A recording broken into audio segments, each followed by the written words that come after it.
Alright, buenas noches todo el mundo, ¿qué tal? ¿Cómo están? Bienvenidos a la lectura número 2 sobre nutrición durante la off-season. Yo sé que algunos van a escuchar el término off-season y van a pensar automáticamente en fisicoculturismo. Si bien es cierto que estas recomendaciones son mayormente para los culturistas, estas recomendaciones aplican tal como están para una persona que normalmente quiera ganar masa muscular y no necesariamente se dedica al culturismo. Así que si no eres una persona que compite, estas recomendaciones también aplican para ti. Vamos a hablar un poco hoy sobre recomendaciones nutricionales para la ganancia de masa muscular que vamos a estar viendo en esta lectura. Uno, el inicio del volumen, algunas consideraciones que tenemos que tomar en cuenta en términos de porcentaje de grasa. Dos, el balance energético que tenemos que tener para optimizar la ganancia de masa muscular. Las tasas de ganancia de peso, cuánto peso deberíamos ganar por semana o por mes. Calcular el superávit calórico, es decir, las calorías que vamos a comer para ganar peso. La distribución de los macronutrientes, proteínas, grasas y carbohidratos, distribución de comidas, ejemplos de cómo podemos llevar todo esto a la práctica y vamos a tocar un poco sobre la suplementación. Así que algunas consideraciones que tenemos que tener antes de empezar el volumen es que hay porcentajes de grasa donde probablemente sea más óptimo empezar un volumen. Por ejemplo, en competidores, personas que compiten en fisicoculturismo, lo más óptimo sería empezar un volumen entre un 8 o un 12% de grasa para los hombres y un 15 y un 18% para las mujeres. ¿Por qué no más abajo de allí? Ya vamos a hablar por qué no es tan óptimo, pero por qué no encima del 12% o el 18%. Y es que tenemos que tener en cuenta que para esta población la meta es maximizar la ganancia de masa muscular y al mismo tiempo mantenerse un porcentaje de grasa óptimo, de manera que cuando vayan a la dieta de competencia o cuando entren a la fase de preparación, pues no pierdan masa muscular y por supuesto no pasen todo el año haciendo dieta, que esto prácticamente reduce el tiempo que pueden pasar mejorando a ciertos grupos musculares que lo van a hacer lucir mejor en la tarima, ¿sabes? Entonces, si una persona, digamos, es competidor y empieza a un 15% de porcentaje de grasa y por supuesto la ganancia de masa muscular viene con algo de grasa, pues va a llegar a un 20%, digamos que si es un chico, o a un 26, 28% si es una chica, y esto no se vuelve tan óptimo, porque para bajar de 20% si eres un chico a 4%, 6%, que es el porcentaje de grasa en tarima, pues vas a tener que hacer o hacer una dieta súper larga que prácticamente te va a quitar tiempo que pudieses haber aprovechado mejorando ciertos grupos musculares, o va a tener que ser súper drástica que probablemente te ponga en riesgo la pérdida de masa muscular. Y recuerda, ganar masa muscular es súper difícil durante el volumen, especialmente si eres una persona natural, y pues perderla no sería como que lo más apropiado durante el déficit, por ende mantenernos en un rango de 8 o 12 o empezar el volumen en ese rango 8 o 12% para los hombres y 15 y 18% para las mujeres es lo más óptimo. Yo recomiendo que en promedio los hombres pueden empezar desde un 10% de porcentaje de grasa, escalar hasta un 15%, como lo comenté en lectura pasada sobre los mini cuts, y si no lo has visto, pues te recomiendo que veas esa lectura. Y las mujeres pueden empezar entre un 16 y 17% y subir hasta un 20 y algo por ciento, como lo comenté en mi lectura sobre los mini cuts. Ahora, para la población en general, estos números no tienen que ser tan restrictivos porque la población en general no busca el más mínimo detalle, no busca maximizar la masa muscular, la ganancia de masa muscular, por ende pueden ser más flexibles. Un hombre incluso puede empezar un volumen en un 15% de porcentaje de grasa, escalar hasta un 20%, y una mujer puede empezar incluso una fase de volumen hasta en un 23% y escalar hasta un 28%, y después lleva a cabo un mini cut o una fase tradicional de pérdida de grasa, pero pueden ser más flexibles porque ellos no tienen como que esta afán o estas restricciones en términos de porcentaje de grasa que van a ser más idóneos a la hora de empezar una preparación, porque este tipo de población no se tiene que preparar. Entonces, este tipo de población puede ser más flexible con los porcentajes de grasa a la hora de empezar un volumen. Pero si eres un competidor, una vez más, el 10% de porcentaje de grasa en promedio para los hombres es una muy buena idea, para las mujeres un 16% es una muy buena idea empezar allí, sería lo más óptimo. Ahora, ¿por qué no empezar a más bajo porcentaje de grasa? Digamos, si tú eres un chico, ¿por qué no empezar a un 4% de porcentaje de grasa cuando sales de la competencia a ganar masa muscular? O si eres una chica, ¿por qué no empezar a un 12, 11% de porcentaje de grasa cuando sales de la competencia? Porque no son tan óptimos debido a uno, el perfil hormonal y dos, el perfil fisiológico. Nosotros sabemos, o las personas que compiten, si tú eres un chico y has estado en 4%, 5% de porcentaje de grasa, pues probablemente tus niveles de testosterona están por el piso, tus niveles de estrógeno están por el piso si eres una chica, tus hormonas en términos de saciedad y hambre, leptina, grelina, están fuera de lugar, la tiroides está fuera de lugar, el cortisol está por el cielo y este no es un ambiente idóneo para ganar masa muscular. De hecho, el perfil hormonal y el perfil fisiológico está más idóneo en porcentaje de grasa más bajo para ganar a grasa, ¿sabes? Eres más propenso a ganar grasa si estás en muy bajo porcentaje de grasa que músculo. Por ende, cualquier chica que haya competido, chica, sabrá que después de un par de días, sí, de la competencia por qué sé yo, llenar la reserva de glucógeno y todo esto, luces como un dios o una diosa, pero después de un par de semanas se empiezan a ver los rollitos y se empiezan a ver los cambios y es porque el cuerpo está más propenso a ganar grasa, perdón, o acumular grasa, tejido adiposo. No es hasta que llegas hasta los 10, 8%, 12% de porcentaje de grasa para los hombres y un 15, un 16, 17, 18% para las mujeres, que este perfil hormonal y perfil fisiológico se empieza a estabilizar y ya empiezas a entrar en un ambiente más propenso para ganar masa muscular. Por ende, no empezamos a porcentaje de grasa más bajo. Esto de que dejar de competir y no voy a empezar una fase de volumen, no, no. Tienes que primero subir tu porcentaje de grasa y luego empezar la fase de volumen, porque si no, lo que vas a estar ganando es pura grasa. Ahora, el balance energético. Para ganar masa muscular hay que ganar peso y grasa. Yo sé que a muchas personas una vez más no les gusta escuchar esto. Yo conozco muchas chicas y chicos que me llegan como que, no, yo peso 45 kilos, tiene mi peso ideal, pero quiero tonificar, quiero ganar músculo, pero mantenerme en el mismo peso. Esto no funciona así. Si eres una persona principiante puede que funcione así. Si eres una persona que lleva tiempo entrenando, esto no funciona así. Tienes que ganar peso y grasa. Yo no conozco ningún chico de 50 kilos que tenga los pectorales y bíceps que la gran mayoría de los chicos quiere.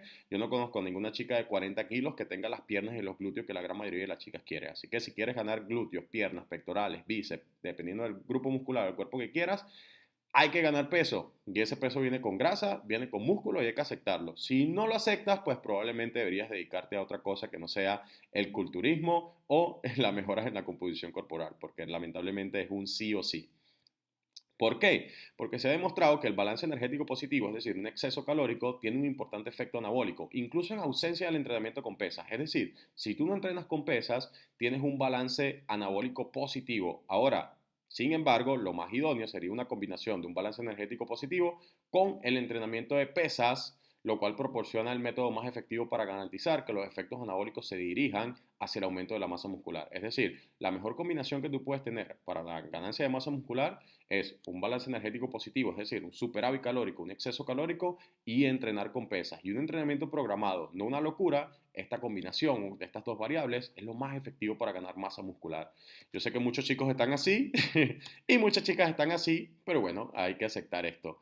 Así que ya sabes, para ganar músculo hay que ganar peso y grasa, no hay otra salida. Ahora, ¿cuál es la tasa de ganancia? Ya sabemos que tenemos que ganar peso, pero ¿cuánto peso deberíamos ganar por semana para maximizar la ganancia de masa muscular, pero al mismo tiempo minimizar la ganancia de grasa? Porque por supuesto no queremos que las cosas sean al revés. Entonces, depende del individuo y especialmente de su nivel fitness. La tasa de ganancia para principiantes e intermedios, personas que llevan entre 0 o bien sea un par de 3, 4, 5 años entrenando de manera seria, no la persona que se la pasa dando saltos en el gimnasio. Si tienes 5 años dando saltos en el gimnasio, probablemente todavía eres un principiante. Estamos hablando de personas intermedias que llevan años con un entrenamiento lógico, que saben lo que es intensidad, volumen, periodización, saben cómo estructurar un entrenamiento. Si no sabes nada de eso, probablemente todavía eres un principiante. La tasa de ganancia es 0,25% de tu peso a un 0,5% de tu peso corporal por semanas. En principiantes se recomienda que se vayan a la tasa un poco más alta. ¿Por qué? Porque los principiantes tienen mayor potencial y responden más rápido. O sea, es decir, los principiantes están muy lejos de su pico genético y por ende el ratio o la tasa con la que ganan masa muscular es muchísimo más rápido que una persona avanzada o incluso intermedia. Por ende, a lo mejor tener un superávit más alto de lo habitual, en este caso 0,5% de su peso por semana, es lo más óptimo. Por supuesto, es cuestión de preferencias. Si tú eres una chica, digamos, e incluso eres principiante y no quieres ganar tanto peso, si no quieres apuntar por el 0,25%, es totalmente aceptable. Lo puedes hacer, no hay ningún problema. Por ende, ¿cuánto peso escoges? pues va a depender, o qué tasa escoges, va a depender de tus preferencias, solamente asegúrate de que estés ganando peso en el transcurso del tiempo. Ahora, la tasa de ganancia para atletas avanzados, una vez más, un atleta avanzado es un atleta que lleva más de 5, 6, 7 años entrenando y que prácticamente está familiarizado con conceptos básicos, periodización, intensidad, volumen, con cómo estructurar un entrenamiento, personas que llevan mucho tiempo entrenando y que ya no ven los progresos que vieron cuando eran principiantes. Si tú eres una persona avanzada, deberías ver progreso cada mes, digamos, de alguna manera u otra, como mucho, teniendo en cuenta que tienes un entrenamiento bastante estructurado y una buena nutrición, un buen descanso y un buen estrés. Si eres una persona, una vez más, que has estado entrenando por 10 años, pero no conoces lo que es un volumen, no conoces lo que es un déficit, lo que has estado es aumentando, comiendo como un burro, como un cerdo en volumen y cortando los carbohidratos en definición y entrenando hasta el fallo, mala técnica, probablemente todavía eres un intermedio, un principiante, pero no creas que eres avanzado porque este tipo de entrenamientos no representa una persona avanzada. Las tasas de ganancia son las mismas, 0,25% por semana a 0,5% del peso corporal por semana. Sin embargo, ¿qué tasa escogemos para atletas avanzados? Está en debate y por supuesto siempre tiene que estar la cuestión de preferencias. ¿Por qué está en debate? Porque hay muchos expertos en la industria fitness que dicen que, bueno, como los atletas avanzados están cerca de su pico genético, probablemente no sea tan buena idea escoger la tasa más alta de 0,5%, porque si tú estás ganando, digamos, 100 gramos de músculo por mes, pues probablemente si escoges la tasa más alta, perdón, pues vas a ganar muchísimo más grasa y muy poco músculo, porque por definición está cerca de tu pico genético. Mientras que hay otras personas que dicen, sí, yo entiendo esto, pero, ¿por qué no escogemos la tasa más alta? Y aunque sí vamos a ganar un poco más de grasa, probablemente a lo mejor vamos también a enviar esa señal súper anabólica de que necesitamos ganar peso y a lo mejor esto resulte en mejores ganancias en el transcurso del tiempo. Esto está en debate. Yo personalmente prefiero, y esto es cuestión de preferencias una vez más, tiene que decidir cada individuo, apuntar por el 0,5% por semana, porque yo tengo el entendimiento bastante básico de que la grasa no es difícil de perder. Y para personas normales que no se dedican a esto y no tienen la misma pasión, esto puede sonar absurdo. ¿Cómo que es súper fácil perder grasa? Pues sí, para personas normales es difícil, pero para personas como yo, digamos, o como las personas que me escuchan, que tienen tiempo, años haciendo esto, que están apasionados, pues yo no tengo ningún problema en perder grasa. Yo cuando es tiempo de dieta me mentalizo, pierdo el porcentaje de grasa que tengo que perder y después empiezo mi volumen. Así que por eso yo escojo y prefiero apuntar por el 0,5% y porque también me da un poco más de flexibilidad y calorías. Ahora, ¿cómo se representa esto en la vida real? Pues una persona de 70 kilos en un 0,25% de peso por semana, estaría ganando 175 gramos por semana. O si escoge el 0,5 gramos, perdón, porcentaje del peso corporal por semana, estaría ganando 350 gramos por semana. Es decir, si tú eres avanzado y escoges el 0,5%, pues estás ganando un kilo y algo por mes. Eso es prácticamente nada. O sea, haces un volumen de 6 meses y has ganado 7 kilos, 7 kilos y algo, haces un mini cut y sigues tu volumen, ¿sabes? Esta grasafobia que algunos atletas avanzados experimentan y quieren permanecer súper definidos todo el año, yo realmente no la entiendo, por ende no me gusta la inclinación de apuntarnos hasta un 0,25 por ciento del peso corporal por semana. Prefiero ir entre un 0,5, 0,4, algunas veces incluso voy más. Una vez más, es cuestión de preferencias. Ahora, ¿cómo calculamos el superávit calórico? Ya sabemos que tenemos que comer un exceso calórico. Ahora, hay algunas implicaciones al calcular las calorías de volumen. Una es que ninguna fórmula es perfecta. Hay muchas fórmulas, muchos, qué sé yo, autores, muchos expertos te dicen que tienes que calcular las formas de cierta manera. Sin embargo, todas estas formas representan promedios y estas fórmulas no son perfectas debido a que nuestra actividad no es constante. Tú un día puedes coger el bus, otro día te puedes caminar, otro día caminas un poco más, otro día menos. Por ende, estas fórmulas nunca van a darte exactamente cuántas calorías necesitas. Por ende, tenemos que ver qué nos dicen otras variables. No podemos simplemente escoger lo que nos dice la fórmula y decir, estas son las calorías que necesito. No, tenemos que hacerle seguimiento a estas variables como nuestro peso, nuestras medidas, para saber si realmente estamos comiendo las calorías que necesitamos. Ahora, ¿cómo calculamos las calorías de volumen? Una fórmula bastante básica, y una vez más, estas fórmulas no son perfectas, es multiplicas tu peso en kilos por 35,2 o 39,6. ¿Qué rango escoges? Pues uno, bajo rango para las mujeres normalmente y alto rango para los hombres. Si tú eres una chica, pues a lo mejor puedes empezar multiplicando tu peso por 35,2 y eso te va a dar las calorías de exceso calórico que necesitas más o menos consumir para ganar a la tasa más baja, al 0,25 de alguna manera u otra. Y si eres un chico, pues probablemente debes escoger a lo mejor el 39,6 o el 37. Puedes multiplicar por números entre esos dos valores, no hay ningún problema, y eso te va a dar una idea más o menos de cuánto debería estar comiendo. Por supuesto, hay excepciones. Si tú eres una chica y normalmente sabes que te cuesta ganar peso, pues probablemente deberías apuntar por el rango más alto, el 39,6, porque ya tú sabes que por naturaleza a ti se te hace difícil ganar peso. Entonces a lo mejor necesitas comer un poco más.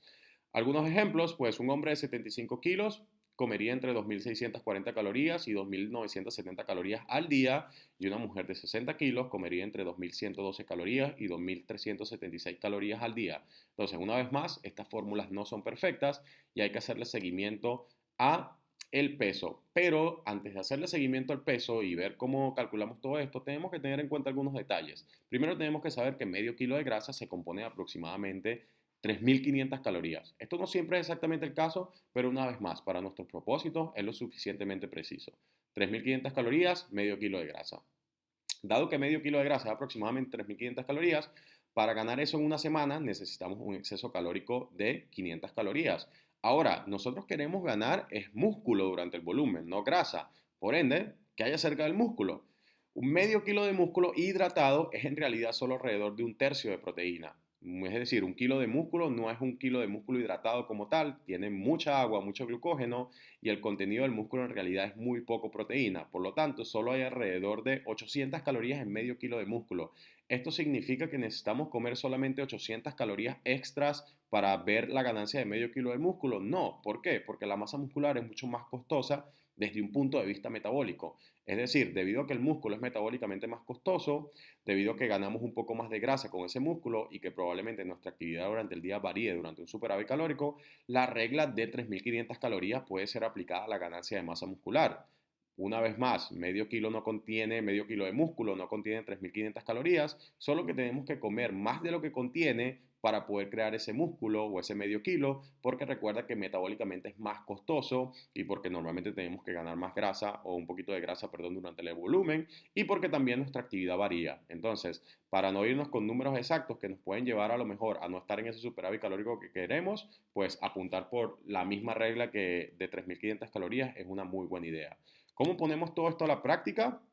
Pues uno, les comenté que una vez calcules tus calorías de superávit, es decir, para el volumen, tienes que hacerle seguimiento a tu peso corporal para saber si de verdad estás ganando la tasa que tienes que ganar o si de verdad necesitas hacer modificaciones para ganar un poco más, a lo mejor para ganar menos, etcétera. Entonces, una manera de que podemos hacer esto es pesarnos entre 3 o 7 días a la semana. ¿Por qué?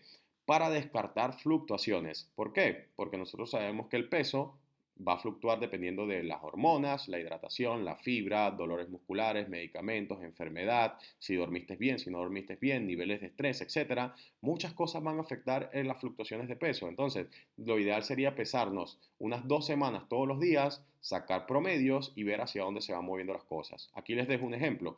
Digamos que tú te pesas la semana número 1, te pesas los 7 días de la semana, divides esos o sumas todo ese pesaje y lo divides entre 7, eso te va a dar un promedio. Te pesas la siguiente semana todos los días, perdón, y eso también te va a dar un promedio y ya vas a saber más o menos cuánto peso estás ganando, si estás perdiendo, si te estás manteniendo. Una vez más, incluso algunas veces pesándonos todos los días, pues se hace muy difícil hacerle seguimiento a lo que realmente está ocurriendo, especialmente en chicas con la menstruación, se hace súper difícil, algunas veces incluso una semana a otra puedes parecer que ganaste 3 4 kilos debido a la acumulación, retención de líquido durante la menstruación, pero esto no siempre es el caso. Entonces, para hombres, esto normalmente aplica, pesarse 1 o 2 semanas y compararlo. Para las mujeres, yo recomiendo que compares fases del ciclo menstrual, es decir, compares tu promedio la semana después de la menstruación con tu promedio la semana después de la menstruación del mes siguiente y eso te va a comparar en situaciones fisiológicas o en condiciones fisiológicas iguales y eso te da una idea más o menos de cuánto peso estás ganando. Entonces, algunas veces comparar una semana tras otras para chicas no es lo más idóneo, pero para chicos sí puede ser aplicable. Entonces, chica, yo recomiendo que hagas el promedio después de tu semana de menstruación o 2 semanas después de tu menstruación y compares en bloques. Es decir, una semana después de la menstruación, con el próximo mes, una semana también después de la menstruación, bajo estas mismas situaciones fisiológicas, pues, o condiciones fisiológicas, vas a tener una idea de cómo se van moviendo las cosas. Ahora, ¿por qué sacamos promedio? Porque recuerda, esto puede malinterpretarse. Si tú no sacas promedio, pues a lo mejor tú pudiese llegar a la conclusión de que te pesas el domingo y ves, ok, pesé la semana pasada 70,9 gramos, 900 gramos, perdón, y esta semana peso 70,5. Wow, perdí 400 gramos, estoy perdiendo peso. No, resulta que si sacas el promedio te vas a dar cuenta que estás ganando peso y entonces pesarse una vez a la semana nos puede llevar a hacer modificaciones en la dieta que no serían la más idónea. Porque si tú estás, digamos, ganando peso, pero piensas que estás perdiendo peso y aumentas 500 calorías más, pues recuerda, en estos dos promedios ganamos 300 gramos, vas a terminar ganando muchísimo más peso por el simple hecho de que te pesaste una vez a la semana, perdón. Entonces, pesarnos entre 3, 7 veces y sacar promedios es lo más ideal para descartar fluctuaciones tanto como podamos. Recuerda que la menstruación y otros factores va a influenciar esto, incluso las fluctuaciones pues no se van a poder descartar del todo. Así que en este promedio de pesaje ganamos 300 gramos. Vamos a poner algunos ejemplos aquí.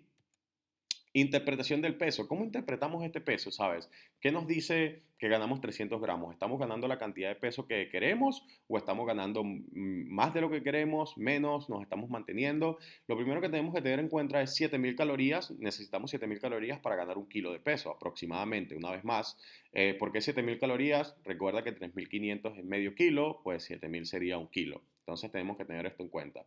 Para calcular el superávit calórico, lo que hacemos es multiplicar 7000 por 0,300. Recuerda que ganamos 300 gramos, pues queremos saber en cuánto exceso calórico estamos o cuántas calorías estamos comiendo por encima de nuestras calorías de mantenimiento. Si multiplicamos 7000 por 0,300, esto nos da 2100 calorías. Esto quiere decir que estamos en un superávit diario calórico, porque dividimos ese número por 7, de 300 calorías.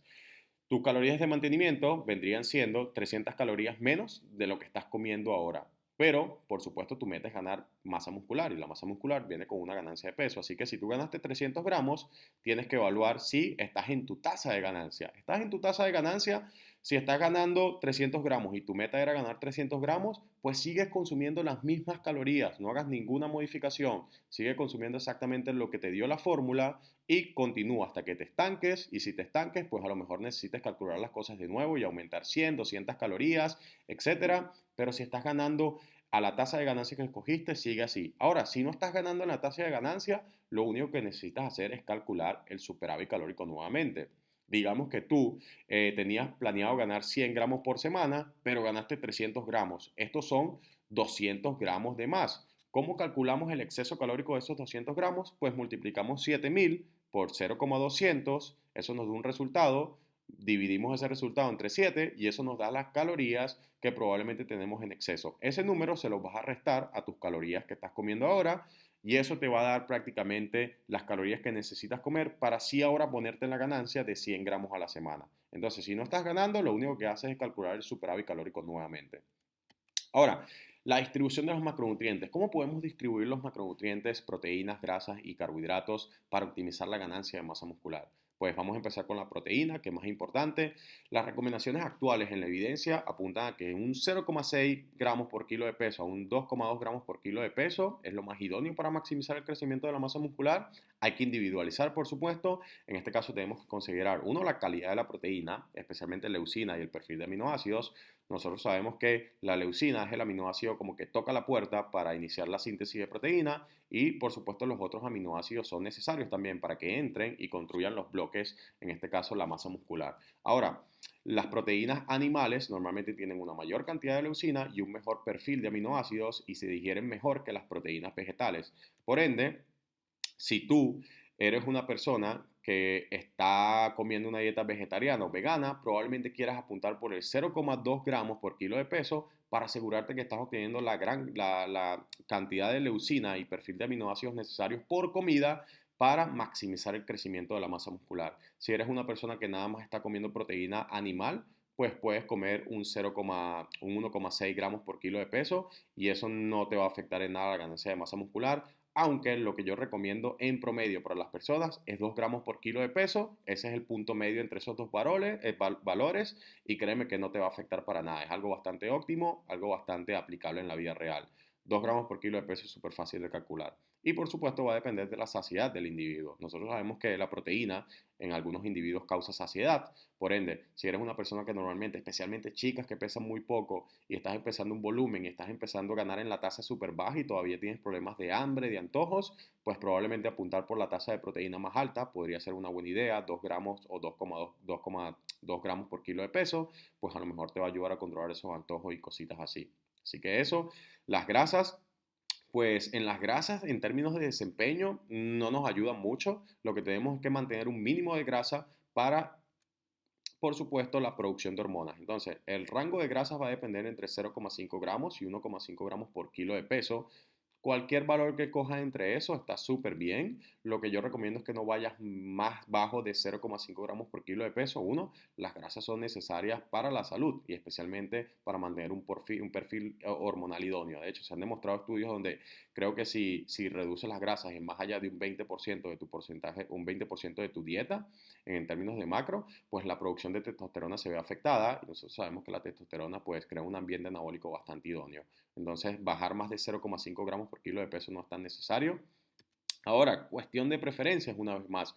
Si tú eres una persona que normalmente le gusta comer un poco más de aguacate, más de mantequilla de cacahuate, etcétera, pues nada, apunta por el rango más amplio, el 1,5 gramos por kilo de peso, en lugar del 0,5 o 1 gramo por kilo de peso. Es cuestión de preferencias, no pasa absolutamente nada si comes 0,5, si comes 1 gramo, no hay diferencias. La ganancia de masa muscular sea la misma, va a ser la misma, a excepción, por supuesto, que te vayas a los extremos y no dejes calorías para los carbohidratos. Aquí es donde vamos con los carbohidratos. ¿Cuál es la recomendación? Pues la recomendación en términos de literatura científica para atletas que entrenan para hipertrofia, como el culturismo, no es como que está súper definida, porque la gran mayoría de estudios son en entrenamientos para resistencia o corredores, maratonistas, etcétera. Pero yo recomiendo lo que la literatura normal, un estudio que salió recientemente, recomienda es que las personas que se van a empezar una etapa de volumen coman entre 3 gramos a 5 gramos por kilo de peso, un mínimo de 3 gramos por kilo de peso. Uno, para promover recuperación. Nosotros sabemos que los carbohidratos nos ayudan a recuperarnos. Uno, mejorar el desempeño, tener las reservas de glucógeno parcialmente llenas nos va a ayudar a, por supuesto, tener un mejor desempeño, especialmente en ejercicios de alta intensidad como el entrenamiento con pesa y por supuesto efectos anticatabólicos. La insulina, especialmente los carbohidratos, pues son súper anticatabólicos y por supuesto no solamente queremos estimular la síntesis de proteína durante el volumen, sino también prevenir la degradación de proteínas para que el balance sea un poco más positivo y esto nos lleve a una mejor ganancia de masa muscular en el transcurso del tiempo. Entonces, una vez más, esto va a depender de preferencias. Lo que yo recomiendo es que no bajen más de 3 gramos por kilo de peso a la hora de comer carbohidratos. Esto de empezar una ganancia de masa muscular en una dieta ketogénica, no es que si lo haces no vas a ganar músculo, pero no es lo más óptimo, ni en términos de recuperación, ni desempeño, ni efectos catabólicos. Yo sé que hay muchas personas que dicen, no, la dieta ketogénica es lo mejor para mí. Si te está funcionando, no escuches nada de lo que estoy diciendo, sigue con tu cosa, no hay ningún problema. Solamente basado en la evidencia actual, pues si tú quieres maximizar la ganancia de masa muscular, la dieta ketogénica es una muy mala idea. Ahora, distribución de las comidas. Ya sabemos cuántos macros vamos a comer durante el día. ¿Cómo distribuimos las comidas? Pues primero tenemos que distribuir las proteínas, es lo más importante. Y esas proteínas lo podemos distribuir entre unas 3, 6 comidas altas en proteínas al día.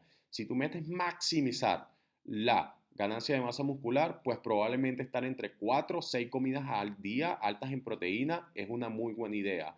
¿Por qué no comer proteína en 8 comidas, 5, 10 comidas? Porque recuerdas, proteína estimula el crecimiento de la masa muscular, entonces si comemos más proteínas con más frecuencia, ¿nos vamos a volver Ronnie Coleman? No, hay un límite de uso para crecimiento de la masa muscular. Ojo, no tenemos que confundir el límite de uso con el límite de absorción. Hay muchas personas que dicen, no, nada más puedes absorber 30 gramos de proteína por comida. No. Nosotros absorbemos absolutamente todo. Ahora, ¿cuánto de eso se utiliza para el crecimiento de la masa muscular? Es el detalle. Y por supuesto, hay un límite. Una vez nosotros ingerimos la cantidad suficiente de proteína, no podemos ingerir más y seguir estimulando, porque de otra manera nuestro cuerpo pues construiría masa muscular a una tasa prácticamente insostenible. Por ende, nuestro cuerpo tiene límites. Entonces, para maximizar y aprovechar prácticamente estar dentro de esos límites que nuestro cuerpo nos establece, comer entre 4 o 6 comidas altas en proteínas al día es lo más óptimo. Si tú quieres comer 3, la diferencia entre 3 y 4 no sería mucho, pero si tú eres un atleta élite y quieres maximizar,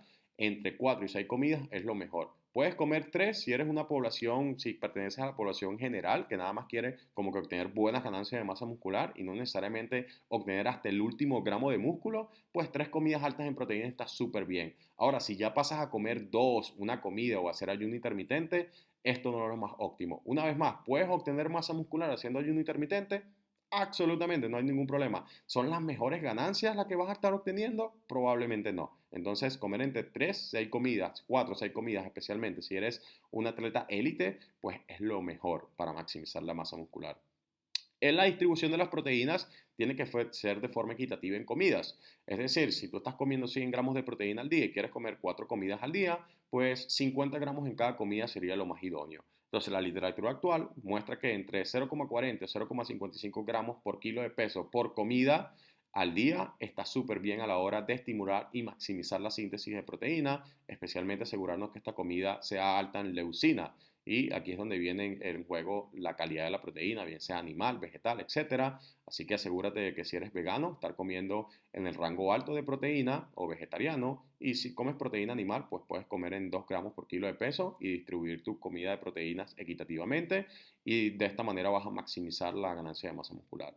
Y la otra recomendación es, por supuesto, comer proteínas o una comida alta en proteína 3 horas antes de entrenar y 1 o 3 horas después de entrenar también, para asegurarnos que estamos maximizando el uso o prácticamente estimulando la síntesis de proteína durante esa ventana de entrenamiento, lo cual se ha reportado que, si bien es cierto que la ventana anabólica no existe porque es algo que dura muchísimas horas, 24, 48 horas, pues de todas maneras queremos maximizar y obtener la mínima ganancia. Y si nuestro cuerpo está más receptivo después del entrenamiento, pues ¿por qué no darle proteína? Y si nosotros sabemos que a lo mejor podemos evitar un poco la degradación de proteínas antes de entrenar, pues ¿por qué no comer 1 o 3 horas antes de entrenar? Entonces, recuerda que estamos hablando de maximizar. Si queremos maximizar, cada detalle importa. Si eres una persona que no le importa mucho maximizar, pues si comes 4 o 5 horas antes de entrenar, 3, 4, 5 horas después de entrenar, no pasa absolutamente nada. ¿Van a ser las mejores ganancias? Probablemente no, pero una vez más, todo depende del individuo. Distribución de las grasas. Las grasas no tienen ningún beneficio en términos de desempeño atlético, por ende lo único que yo recomiendo es una baja ingesta antes de entrenar. Una de las peculiaridades de la grasa es que normalmente ellas retrasan el vacío intestinal o del tracto intestinal.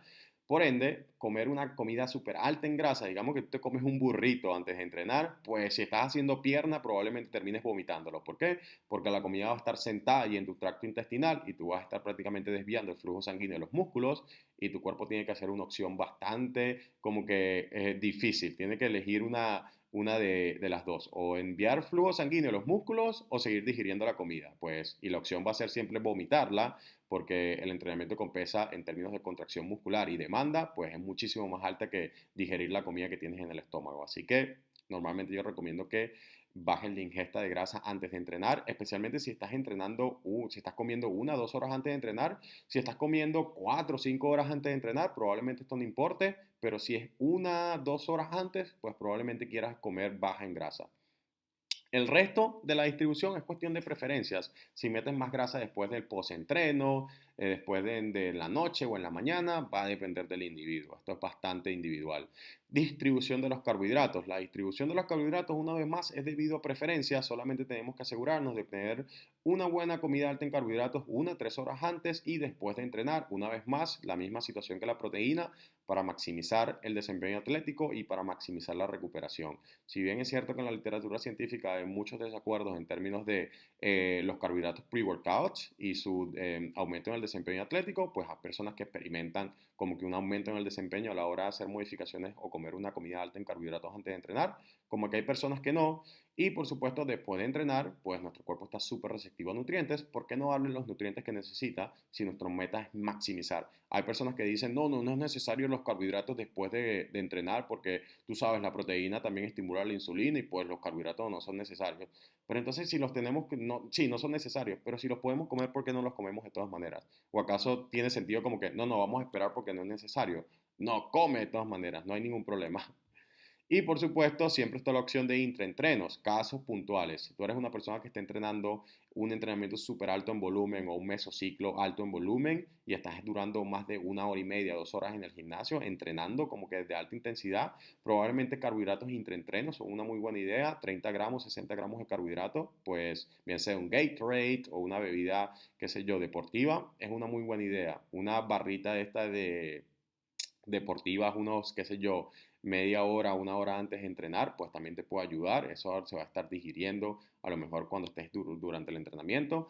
Pero bueno, estos son casos puntuales. Normalmente yo recomiendo Gatorade o cualquier otra, qué sé yo, carbohidrato de rápida absorción que normalmente venden en polvos y esto te puede ayudar un poquito. Una vez más, es cuestión de preferencias. Ahora, ya terminamos con lo que es macronutrientes y comidas. Vamos a poner un ejemplo. Digamos que un hombre de 70 kilos quiere tener una tasa de ganancia de 0,5% por semana y a lo mejor tiene una cierta dificultad para ganar de peso, por ende está escogiendo el 0,5% por semana, porque si escoge el 0,25%, pues probablemente va a caer en calorías de mantenimiento y no necesariamente en calorías superávit. Ahora, calculamos el superávit.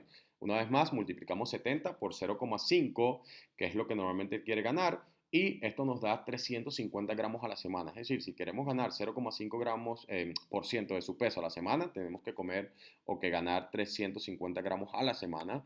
¿Cómo calculamos las calorías de estos 350 gramos? Pues multiplicamos, o tenía que multiplicar, no, ¿cómo calculamos las calorías del superávit calórico? Pues multiplicamos 70 por 39,6, que es la tasa más alta. Esto nos da 2.772 calorías diarias. Este es el punto de inicio. Una vez más, tenemos que hacer el pesaje para determinar si estamos ganando al 0,5 gramos, al 0,5% a la semana, o estos 350 gramos a la semana. Pues digamos que nos pesamos y esta persona ganó 200 gramos. Recuerda, la meta es ganar 350. Entonces, hay una diferencia de 150 gramos. ¿Cómo podemos saber cuántas calorías tenemos que añadir encima de esas 2.772 calorías para ponernos en la ganancia de 350 gramos a la semana?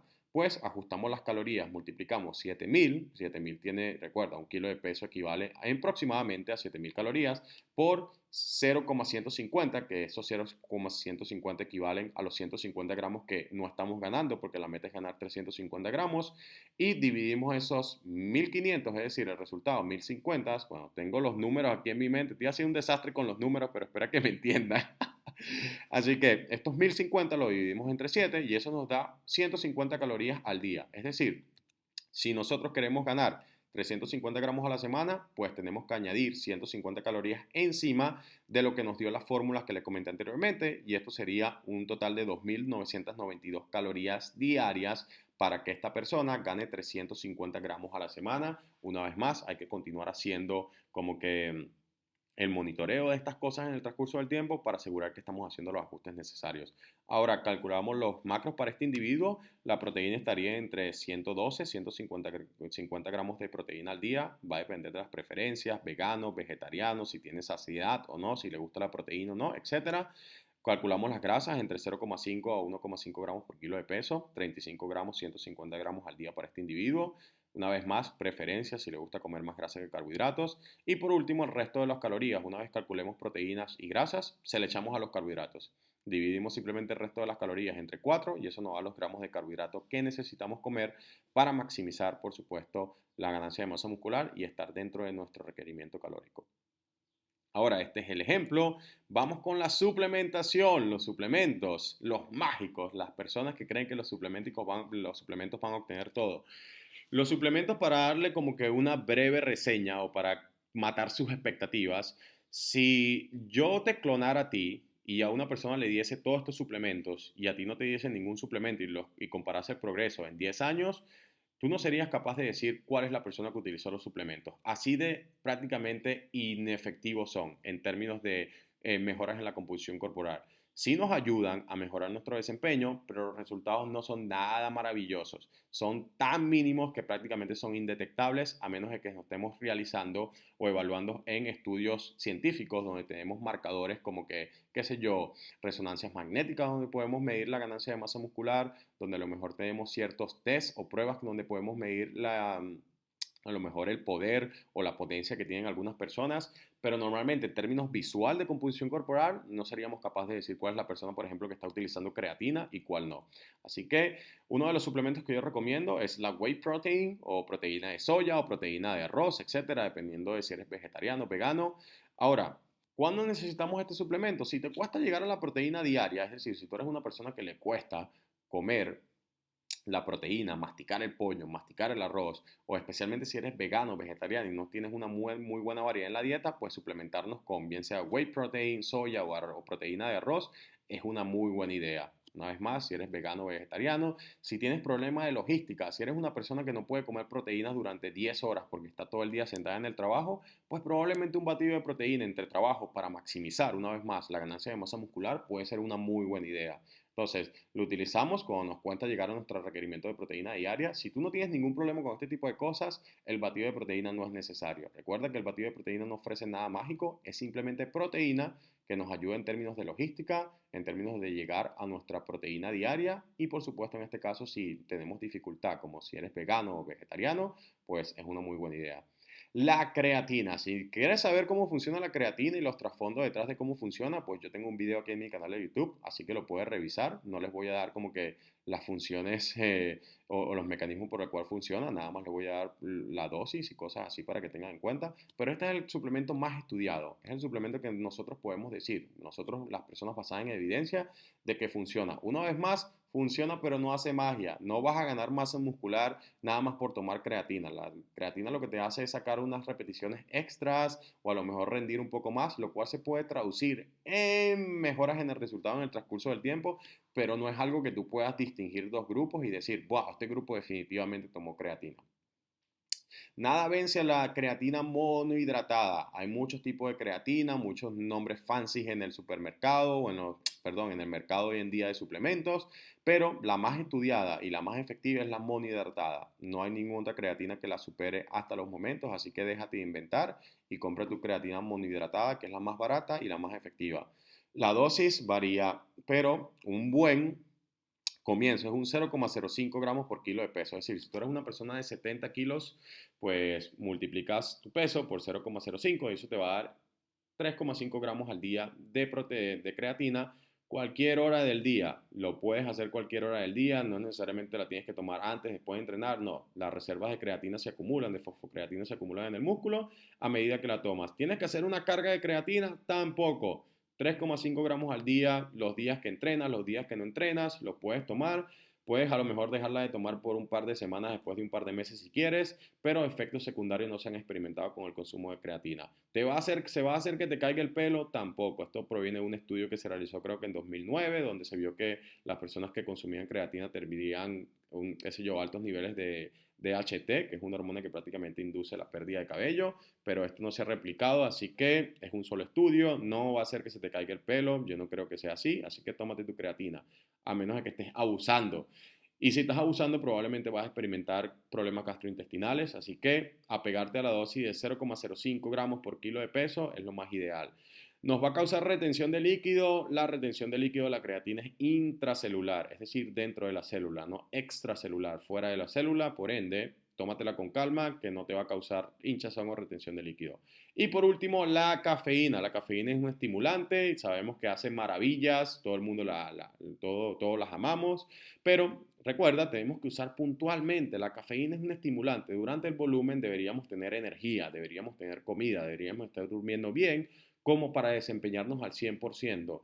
Recuerda, a medida que nosotros utilizamos cafeína, se desarrolla cierta tolerancia. Por ende, si tú estás utilizando cafeína constantemente, pre-workout, durante el volumen, pues cuando te vayas en definición, que cuando realmente las cosas se ponen difíciles por la poca disponibilidad calórica, pues no vas a tener los efectos mágicos de la cafeína. Así que deberías tomar tu cafeína puntualmente durante el volumen, los días que de verdad sean difíciles para que no desarrolles tolerancia y estés finita o finito a la hora de empezar el volumen, la definición.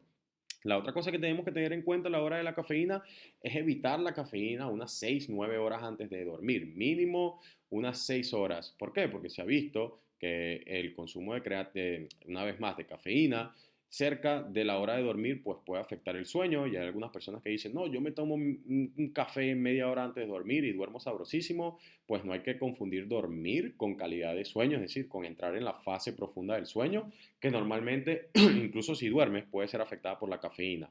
Entonces, tomar cafeína 6, 9 horas antes de dormir puede ser una muy buena idea, especialmente si tienes problemas a la hora de conciliar el sueño. ¿Cuál es la dosis? Pues la dosis que se ve en estudios, y esto es aquí que yo no comprendo algunas veces, un café tiene como que 100 miligramos, 130 miligramos de cafeína. Entonces, si tú te tomas un café pre-workout, probablemente esto no va a tener los efectos ergogénicos que tienen normalmente o que se ven en los estudios. Por ende, la dosis que normalmente se usa en los estudios es entre 5 o 6 miligramos, pero yo le puse 4 o 6 miligramos porque algunas personas son súper sensibles a la cafeína. Entonces, a 4 o 6 miligramos por kilo de peso para una persona, qué sé yo, de 70 kilos, creo que calculé aquí, se me olvidó poner, es 280 miligramos y 400 o 480 miligramos. Puedes empezar con la dosis de 4 miligramos por kilo de peso e ir aumentando en caso de que desarrolles tolerancia y por supuesto 60 minutos antes de entrenar. Hay personas que toman cafeína durante el entrenamiento. No, no, no. El pico de estímulo de cafeína ocurre después de 45 minutos de ingerirla. Entonces, si tú tomas cafeína al entrenar, no vas a obtener los efectos estimulantes de la cafeína sino después de entrenar. Y recuerda, tú quieres entrenar bajo los efectos de la cafeína, no sin los efectos de la cafeína. Así que tomarte un Monster creyendo que la cafeína del Monster te está ayudando cuando entrenas, no tiene sentido. Tómate tu Monster media hora, 45 minutos, 60 minutos antes de entrenar, de manera que tengas cafeína en su pico más alto, circulando o qué sé yo, haciendo sus efectos mientras estás entrenando. Así que creo que llegamos al final. Esto fue bastante resumido, bastante rápido. Muchas gracias por prestar atención y por supuesto nos vemos en la próxima. Denme ideas sobre qué quieren que hable y si les gustan los videos, suscríbete y dale me gusta, no seas malo, compártelo, perdón. Chao.